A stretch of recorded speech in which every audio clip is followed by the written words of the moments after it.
और अस्पताल भी। डीडीसीए मामले में पूर्व क्रिकेटर कीर्ति आजाद पहुंचे दिल्ली हाई कोर्ट। वित्तीय गड़बड़ियों की जांच के लिए स्वतंत्र जांच की मांग की। जम्मू कश्मीर के राज्यपाल ने सरकार गठन पर महबूबा मुफ्ती और बीजेपी को दिया कल तक का अल्टीमेटम। कहा, अपना रुख साफ करें दोनों पार्टियां।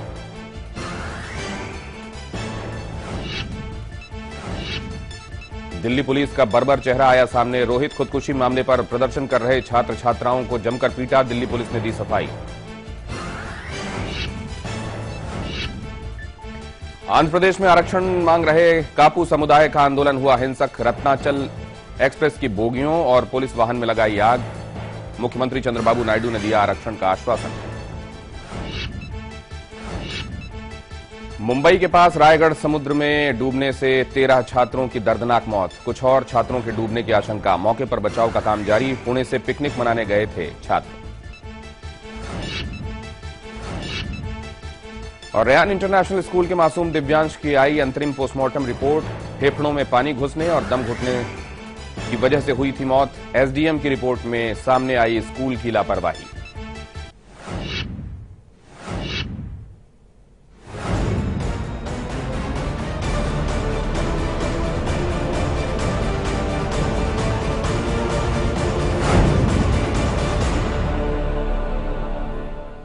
आरक्षण की आग एक बार फिर झुलस रही है और इस बार तप रहा है आंध्र प्रदेश। आंध्र प्रदेश का कापू समुदाय खुद को बैकवर्ड क्लास कोटे में देखना चाहता है। सरकार से वादा भी मिला था, लेकिन वादा पूरा होने में देर हुई और इस समुदाय को यह देर रास नहीं आई। नतीजा, वहां आग लगी हुई है।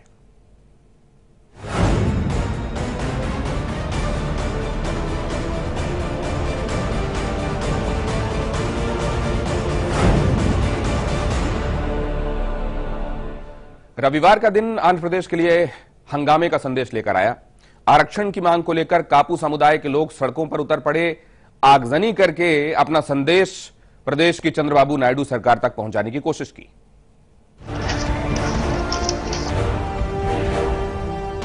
ट्रेन की बोगियों में आग। रेलवे स्टेशन आग में खाक।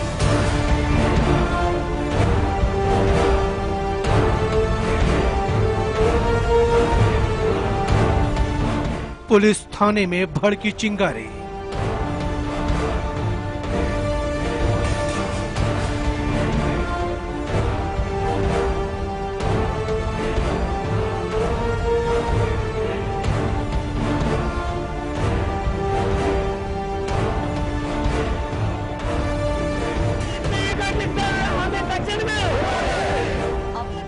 रविवार के दिन पूरे आंध्र प्रदेश ने कापू समुदाय के आक्रोश की तपिश महसूस की।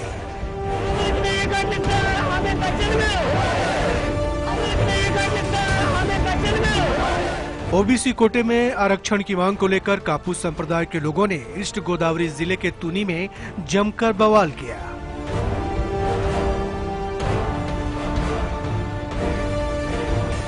आगजनी की और हर तरफ हंगामा खड़ा कर दिया।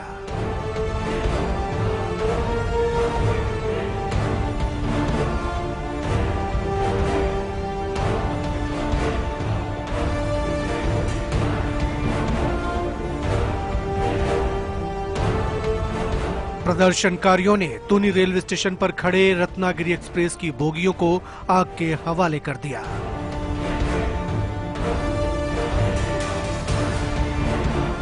इससे किसी यात्री का कोई नुकसान नहीं हुआ, क्योंकि बोगियों में आग लगाने से पहले प्रदर्शनकारियों ने यात्रियों को उतार दिया था।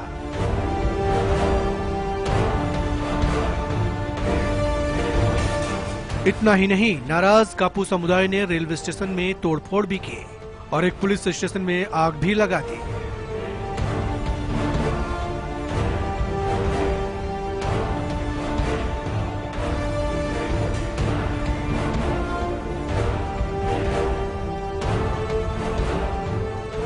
इससे पहले शनिवार की देर रात उग्र प्रदर्शनकारियों ने NH-16 को जाम कर दिया, जो कोलकाता को चेन्नई से जोड़ता है। हालांकि रविवार की सुबह तक जाम हटा लिया गया, लेकिन तब तक हंगामा बढ़ चुका था। आंध्र प्रदेश के कापू समुदाय के लोग लंबे समय से ओबीसी कोटे में आरक्षण की मांग कर रहे हैं।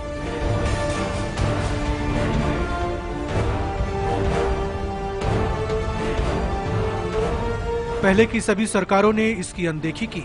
मौजूदा मुख्यमंत्री चंद्रबाबू नायडू ने भी आरक्षण देने का वादा किया था। सरकार बने 2.5 साल हो गए हैं, लेकिन इस मामले में न्यायिक आयोग के गठन के अलावा कोई कदम नहीं उठाया गया है। लिहाजा कापू समुदाय के लोग सड़कों पर उतर पड़े। इस आंदोलन का नेतृत्व मुद्रागणा पद्मनाभ कर रहे हैं।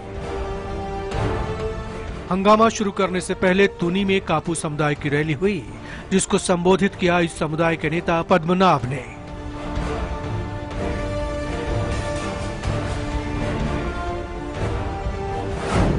रैली को संबोधित करते हुए पद्मनाभ ने कहा कि मुख्यमंत्री कापू समुदाय को पिछड़ा वर्ग में शामिल करने को लेकर गलत वादे कर रहे हैं। मुख्यमंत्री को हालात की गंभीरता का एहसास होने दें।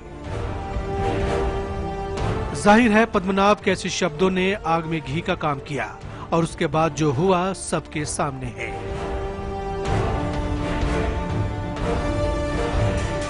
हालांकि रविवार की शाम तक आंदोलन वापस ले लिया गया, लेकिन इस बवाल ने आंध्र प्रदेश की सियासत के गलियारे में हलचल मचा दी। कांग्रेस के मुताबिक हंगामे के लिए पूरी तरह से चंद्रबाबू नायडू की सरकार जिम्मेदार है। The recent this 2014 election, there is a lot of promise by the Chandrababu Naidu, saying that definitely I will give for reservation. Yours is the oldest issue. I'll consider, but unfortunately 18 months is over after he came in power, but he never cared about the issue of the reservation. इस हंगामे ने प्रदेश सरकार को घेरने के लिए YSR Congress के हाथ भी एक मौका दे दिया। कुछ दिन पहले चंद्रबाबू नायडू ने वाईएसआर कांग्रेस के मुखिया जगन मोहन रेड्डी पर आरोप लगाया था कि वो कापू समुदाय को सरकार के खिलाफ भड़का रहे हैं। अब वाईएसआर कांग्रेस ने इसके लिए चंद्रबाबू नायडू सरकार को आड़े हाथ लेते हुए आरक्षण की मांग पूरी करने की मांग की है। He is the Chief Minister of Andhra Pradesh. He should solve the problem, but again he thrown on mud on the YSR Congress party. Is it a way? It is a clear-cut position, clear-cut failure of the Chandrababu Naidu. So he should fulfill the promises. That's why, otherwise the Kapu section will not come down. साफ है कि कापू समुदाय के इस हंगामे के बाद आंध्र प्रदेश की चंद्रबाबू नायडू सरकार घिर चुकी है, विरोधियों के हमले से भी और जनता के दरबार में भी। लिहाजा मंत्री बचाव के लिए मैदान में उतर चुके हैं। Not only that, some people went to the court. In 1995, court gave a judgment. In that paragraph 41, it is mentioned that only after getting the commission report, then state government has to finalize. Then what is the use of giving a GO? Our SAM is ready to give GO, but they have to tell. If any legal problems comes, then they have to take the responsibility. Yesterday CM clearly told. इस पूरी घटना को लेकर अंत में चंद्रबाबू नायडू ने भी सफाई दी और कहा कि मैं कापू समुदाय को आरक्षण देने के लिए प्रतिबद्ध हूं। इसके लिए एक न्यायिक आयोग भी गठित किया जा चुका है। उच्चतम न्यायालय के फैसले के मुताबिक 50% की कुल आरक्षण की सीमा के तहत ही समुदाय को आरक्षण का लाभ दिया जाएगा। कापू समुदाय की आरक्षण को लेकर पहले भी राजनीति का लंबा दौर चल चुका है, लेकिन चुनाव में चंद्रबाबू नायडू ने इस मुद्दे को भुनाया। आज वही मसला नायडू के सामने चुनौती बनकर खड़ा है। Ajit Pratap Singh, live India, Delhi. असल में 1960 तक कापू समुदाय को आरक्षण मिलता रहा, लेकिन इसके बाद उनका आरक्षण समाप्त कर दिया गया था। लिहाजा तब से आरक्षण की मांग चली आ रही है, बहुत पुरानी मांग है। इस समुदाय और इनकी मांग को लेकर लंबे वक्त से आंध्र प्रदेश की राजनीति में ये मुद्दा उठाया जाता रहा है और अब उसका कल्मिनेशन ये हो गया है। तेलुगु में कापू शब्द का मतलब है किसान। वो जो कृषक हैं और इसी से अपनी आजीविका चला रहे हैं। कापू समुदाय की उत्तरी तेलंगाना और रायलसीमा में बसाहट ज्यादा है। आंध्र के तटीय इलाके में कापू समुदाय की पकड़ ज्यादा है। यहां 24.3% हैं कापू। आप अंदाजा लगा सकते हैं कि इनकी इलेक्टोरल इनॉर्मिटी, इतनी इनकी ताकत चुनाव के दौरान कितनी ज्यादा होती होगी। आंध्र प्रदेश में कापू समुदाय की आबादी 16 से 20%, मतलब कुल मिलाकर यह 16 से 20% है, लेकिन तटीय इलाकों में 24.3। प्रदेश के की सरकारी सेवाओं में इनकी उपस्थिति 5% से भी कम है। 16 से 20% के आसपास जनसंख्या होने के बावजूद सरकारी नौकरियों में 5% से भी कम रिप्रेजेंटेशन। बीते साल प्रदेश सरकार ने बैकवर्ड क्लास में शामिल करने का ऐलान किया था। 2014 में बायफर्केशन के बाद टीडीपी के एजेंडे में यह एक था। आरक्षण का हिस्सा तय करने के लिए आयोग का गठन किया तो जरूर गया, लेकिन एक रिटायर्ड जस्टिस की अगुवाई में आयोग के इस गठन से कापू समुदाय के लोगों को नहीं लगा कि जल्द कुछ होने वाला है। कापू समुदाय आंध्र प्रदेश में संपन्न माने जाते हैं, लिहाजा रिजर्वेशन दिया जाए या नहीं, इसको लेकर कमोबेश वही उहापोह है जो पटेल समुदाय को लेकर अभी गुजरात में देखने को मिली थी। कापू समुदाय के ही हैं मशहूर अभिनेता चिरंजीवी। दरअसल मूलतः यह कृषक समुदाय है, लेकिन दौर बीतने के साथ साथ ये दूसरे प्रोफेशंस में, तमाम दूसरे कामों में भी लग गए। अब इनकी माली हालत वैसे तो ठीक, लेकिन इनका रिप्रेजेंटेशन इनकी आबादी के हिसाब से सरकारी नौकरियों में कम, लिहाजा आरक्षण मांगा जा रहा है। और क्योंकि टीडीपी ने कह भी दिया था कि हम आरक्षण देंगे, अब यह कहा जा रहा है कि आप देर क्यों कर रहे हैं। एक छोटा सा ब्रेक, हाजिर होते हैं।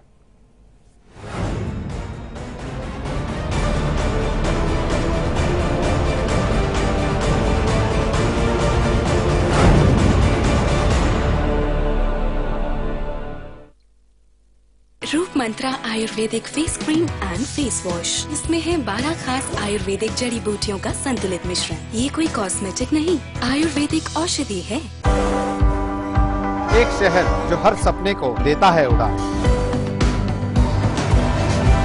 लोकल की पटरियों पर दौड़ती जिंदगी का उफान। यहाँ पल पल बदलती है सियासी चाल। जहां अंडरवर्ल्ड के साए से होती है जंग। ना सोता है ये शहर, ना सोते हैं हम, क्योंकि खबर दिखाते हैं हम।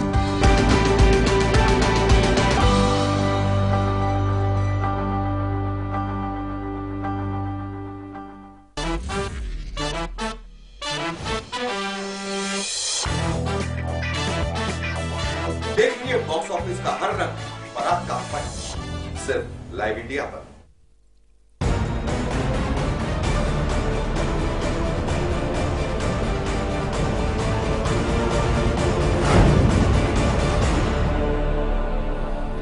आंध्र प्रदेश में होने वाले इस सियासी तमाशे का असर दिल्ली में भी देखा गया। विरोधियों पर सियासी तीर भी छोड़े गए। कांग्रेस ने इसके लिए चंद्रबाबू नायडू सरकार के साथ साथ बीजेपी को भी कोसा और जेडीयू ने प्रदर्शनकारियों को ही सबक सिखाने की बात कह दी। कांग्रेस पार्टी इससे अत्यंत चिंतित है, इसको एक अत्यंत गंभीर मुद्दा मानती है और समझती है कि इससे शासन से पूरी तरह से ग्रिप हट जाने की पूरा प्रमाणित हो जाता है। जहां तक आंध्र प्रदेश सरकार का मामला है, यह सरकार सुशासन से दूर जीरो शासन पे चल रही है। इनकी समझ सिर्फ आंध्र प्रदेश इनकॉर्पोरेटेड आईएनसी तक है। किसी भी स्थिति में हिंसा का जो लोग सहारा लेते हैं, ट्रेन जलाते हैं, राष्ट्रीय संपत्ति का नुकसान है, थाने पर हमला करते हैं, हिंसा है, तो इसका समर्थन नहीं किया जा सकता। बिल्कुल गलत है। मैं नहीं जानता ये कापू जाति कौन है, लेकिन कोई भी अपनी मांग को लेकर के शांतिपूर्ण ढंग से अगर आंदोलन करता है वही सही है। तो ऐसे लोगों के साथ सख्ती से निपटना चाहिए। जिस कापू समुदाय को लेकर आंध्र में इतना बड़ा आंदोलन हुआ, आखिर वो कौन है जिनके बारे में अली अनवर साहब कहते हैं ये कापू कौन है मैं नहीं जानता। तो आइए जान लेते हैं कि ये कापू समुदाय क्या है। आंध्र और तेलंगाना की राजनीति में कापू इतने अहम क्यों हैं, ये रिपोर्ट।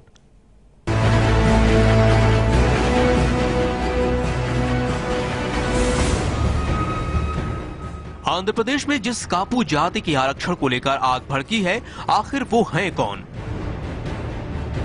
तेलुगु में कापू शब्द का मतलब होता है किसान या संरक्षक, यानी इस जाति से जुड़े लोग ज्यादातर किसान होते हैं और आमतौर पर ये तेलुगु भाषी होते हैं। आंध्र प्रदेश और तेलंगाना की राजनीति में कापू जाति की अहम भूमिका है, क्योंकि इन दोनों प्रदेशों में कापू जाति का कुल प्रतिशत 28% है। आंध्र प्रदेश में कापू समुदाय मुख्यतः तटीय जिलों, उत्तरी तेलंगाना और आंध्र प्रदेश के रायलसीमा क्षेत्र में केंद्रित है। कापू जाति का बड़ा जनाधार श्रीकाकुलम से लेकर आदिलाबाद तक है। तेलंगाना के 10 जिलों और रायलसीमा के 4 जिलों के हर गांव में चिरंजीवी के फैन क्लब हैं। अभी इस समुदाय की गिनती अगली जातियों में की जाती है। बीते साल आंध्र प्रदेश की सरकार ने कापू समुदाय को पिछड़ा वर्ग में शामिल किए जाने की घोषणा की थी। इसके साथ ही समिति बनाकर पिछड़ा वर्ग में आरक्षण के अनुपात का अध्ययन करने को कहा गया था, ताकि ये निर्णय किया जा सके कि समुदाय को कितना आरक्षण देना है। सरकार ने इस समुदाय के लिए उपलब्ध कराई जाने वाली आरक्षण के मुद्दे का अध्ययन करने के लिए एक आयोग गठित करने का भी फैसला किया है।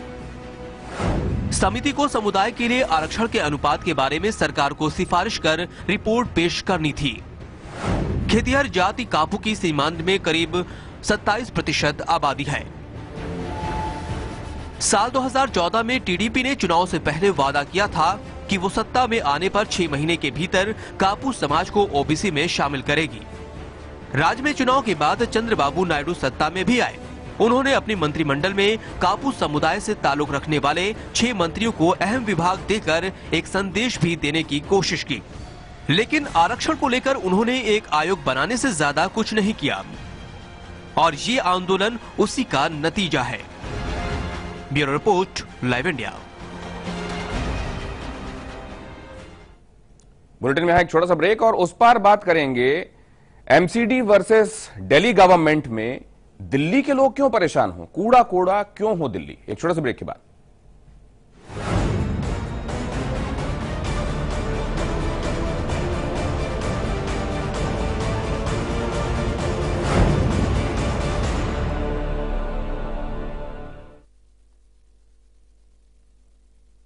पेट्रोलियम पदार्थ सीमित हैं और जल्द ही खत्म हो जाने वाले हैं, इसीलिए इन दुर्लभ पदार्थ को बचाना जरूरी है। एलपीजी बचाने के लिए प्रेशर कुकर का इस्तेमाल करें। पीसीआरए द्वारा बताए गए साधारण टिप्स अपनाइए। आइए दोस्तों, हम ईंधन बचाएं और देश की प्रगति में हाथ बटाएं। पीसीआरए का एंड्रॉइड ऐप डाउनलोड करें और एलपीजी बचत के उपाय जानें। पेट्रोलियम संरक्षण अनुसंधान संघ, भारत सरकार द्वारा जनहित में जारी। जो हम जानते हैं या जो हमने देखा है, क्या वही सच है? आइए आपको लेकर चलते हैं एक ऐसी दुनिया में जहां हर कहानी खड़ा करेगी कभी न खुलने वाला रहस्य।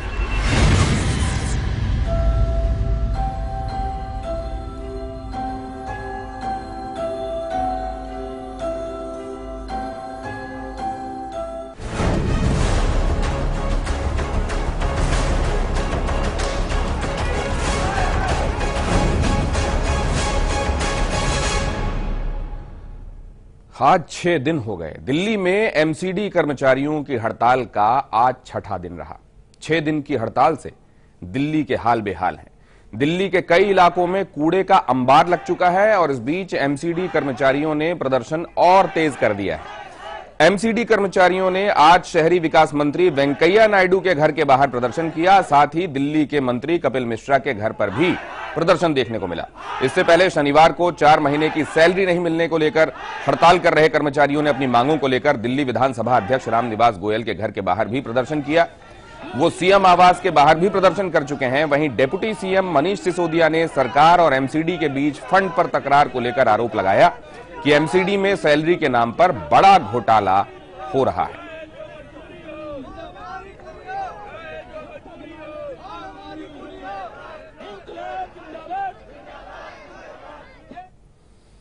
तो अभी तक आम आदमी पार्टी के नेताओं के घर के बाहर ही ये विरोध प्रदर्शन हो रहा था। अब दिल्ली में एमसीडी कर्मचारियों ने केंद्रीय मंत्री वेंकैया नायडू के घर के बाहर भी प्रदर्शन किया। उधर आम आदमी पार्टी घेरी जा ही रही है। उनके एक और मंत्री कपिल मिश्रा के घर के बाहर भी हंगामा और प्रदर्शन किया गया।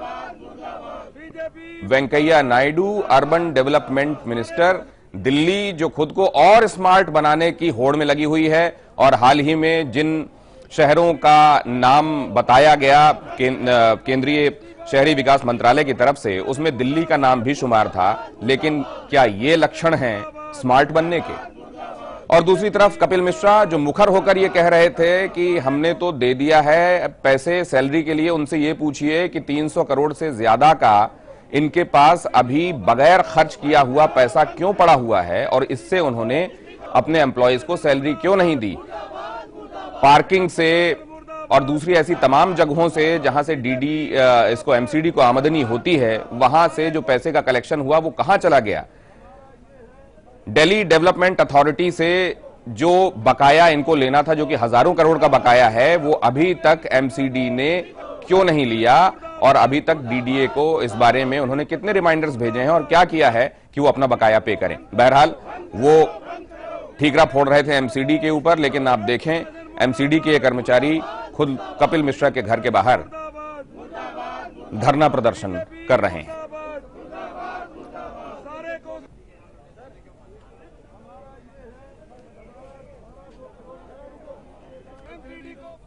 कपिल मिश्रा के घर के बाहर जुटे लोग क्या कह रहे थे, जायजा लिया हमारी संवाददाता आरती पांडे ने। दिल्ली के एमसीडी सफाई कर्मचारी हड़ताल पर हैं और आज इस हड़ताल का छठा दिन है और आज दिल्ली के पर्यटन मंत्री कपिल मिश्रा के निवास पर ये लोग पहुंचे हैं और यहाँ पर उनके यहाँ पर जो नेम प्लेट आप देख सकते हैं, यहाँ पर कालिख पोतकर अपने गुस्से का इजहार किया है। साथ ही यहाँ पर उनके दरवाजे पर कर्चिया इस तरह से डाला गया है। इनकी नाराजगी इस बात को लेकर ज्यादा है कि कहीं न कहीं दिल्ली सरकार जो है वो खींचतान कर रही है और एमसीडी को फंड रिलीज नहीं कर रही है, जिसकी वजह से वो बहुत परेशान है, उनका वेतन उनको नहीं मिल पा रहा।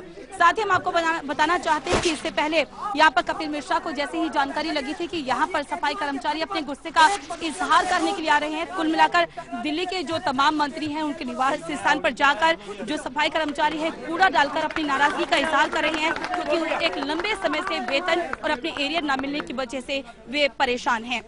कैमरा पर्सन मुकेश के साथ आरती पांडे, लाइव इंडिया, दिल्ली। दिल्ली में एमसीडी कर्मचारियों की हड़ताल का असर सफाई के साथ साथ बच्चों के भविष्य पर भी पड़ रहा है। आज से एमसीडी स्कूल में टीचर्स ने छात्रों को अंदर आने से ही मना कर दिया।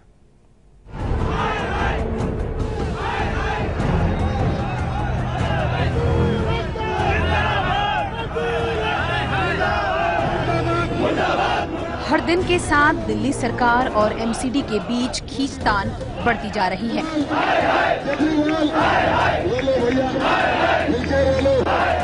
हालात इतने खराब हो चुके हैं कि एमसीडी स्कूलों में स्कूली टीचर्स बच्चों को अंदर नहीं आने दे रहे, जिसके चलते अब बच्चों के माता पिता परेशान हैं। हड़ताल चल रही है, छुट्टी चल रही है। अभी अब पेपर पास मारे, अब ये पढ़ेंगे नहीं तो पेपर कैसे देंगे। हमें स्कूल का फिलहाल लॉक लगा हुआ है, अंदर एंट्री नहीं मिल पा रही है बच्चों को, और इस वजह से हमारे बच्चों को पढ़ाई का बहुत ज्यादा नुकसान हो रहा है। पहले सर्दियों की छुट्टियां पड़ चुकी थी तो उस वजह से बच्चे पढ़ाई नहीं कर पा रहे थे, तो कुछ जो छुट्टी की वजह से सर्दी छुट्टी की वजह से पढ़ाई नहीं हो पा रही, और कुछ अभी इन्होंने हड़ताल की वजह से हमारे बच्चों की पढ़ाई रुकी हुई है। इससे हमारे बच्चों की पढ़ाई बहुत काफी कम हुई है। भले ही दिल्ली सरकार अपने एमएलए और 100 टीमों के जरिए दिल्ली को साफ करने की बात कर रहे हों, लेकिन सड़कों की ये हालत सच्चाई को खुद ही बयां कर रही है। वहीं दिल्ली सरकार और एमसीडी का जिम्मा संभाल रही बीजेपी के बीच पैसों के लेन देन को लेकर पुरानी तू-तू मैं जारी है। हम तो बार बार कह रहे हैं कि दिल्ली सरकार को तो जो पैसा देना था दे चुकी, अब हम पैसा कहाँ से लाएंगे। अब हम दिल्ली के टीचर्स का, दिल्ली सरकार के टीचर्स का, दिल्ली के डॉक्टर्स का, दिल्ली के लोगों के हिस्से में और पानी का, इन सब का पैसे काट के दे सकते हैं, तो ये तो ठीक नहीं है। और उधर एमसीडी बता नहीं रही कि पैसा गया कहाँ। जो तनख्वाहों का पैसा गया था, जो डेवलपमेंट वर्क के लिए पैसा दिया था, इनसे 12 महीने की तनख्वाह नहीं दी गई, कहाँ ले गए ये सारा पैसा, इनको हिसाब देना चाहिए। एमसीडी के टीचर्स हों या एमसीडी की नर्सेज हैं, डॉक्टर्स हैं, सफाई कर्मचारी हैं, मैंने कल ही सबसे अपील की थी, एक लेटर उनको भेजा है कि आप लोग जनता के हित को ध्यान में रख करके इस स्ट्राइक को वापस लें। लेकिन उनकी जो मांगे हैं, उनकी जो सैलरी जो नहीं मिल रही है, इस सारी स्थिति के लिए अगर दिल्ली में कोई जिम्मेवार है तो केजरीवाल सरकार जिम्मेदार है। हड़ताल जारी है और इस हड़ताल को खत्म करने के लिए दोनों पक्षों से कोई पहल होती नजर नहीं आ रही।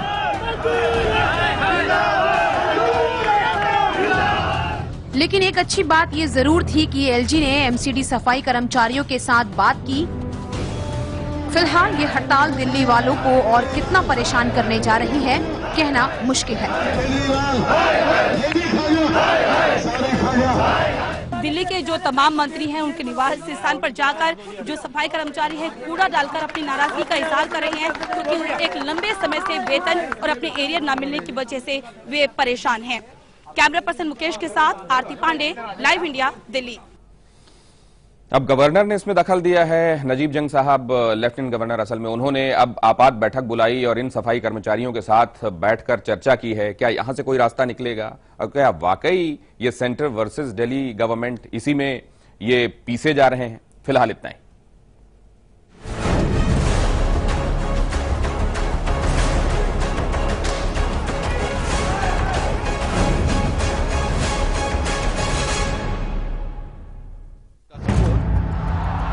युवराज सिंह के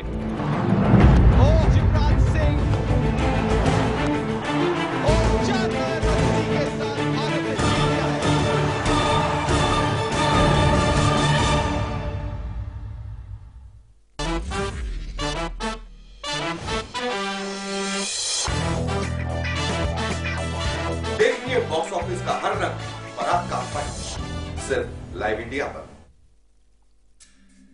परेशानियों से भरे न जाने कितने दिनों, महीने और सालों का इंतजार जब खत्म हो जाए सिर्फ एक फोन घुमाने से, तो फिर आप उसे क्या कहेंगे? लाइव इंडिया हेल्पलाइन, सिर्फ लाइव इंडिया।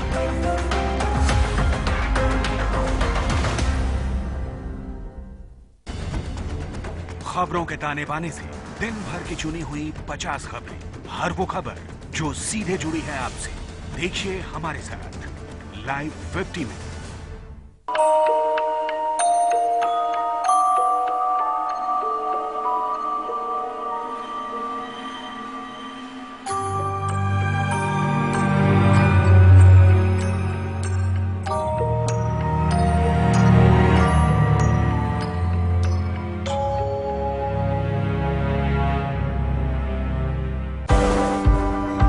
एक शहर जो हर सपने को देता है उड़ान। लोकल की पटरियों पर दौड़ती जिंदगी का उफान। यहाँ पल पल बदलती है सियासी चाल। जहां अंडरवर्ल्ड के साए से होती है जंग। ना सोता है ये शहर, ना सोते हैं हम, क्योंकि खबर दिखाते हैं हम।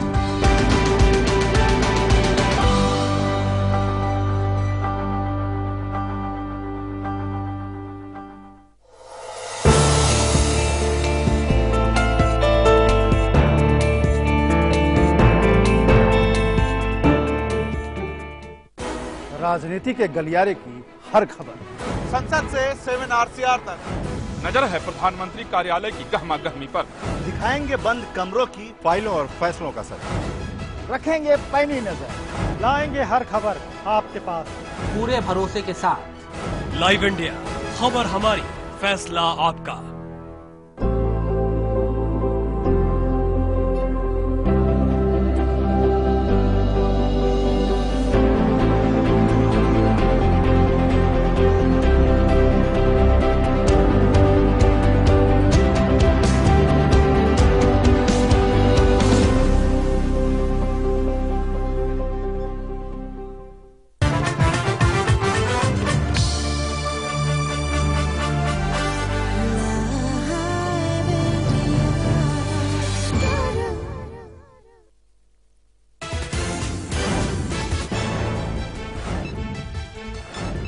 दिल्ली में सफाई कर्मचारियों की हड़ताल का छठा दिन। एलजी नजीब जंग की सफाई कर्मियों के साथ आपात बैठक। हड़ताल में शामिल एमसीडी, स्कूल और अस्पताल भी।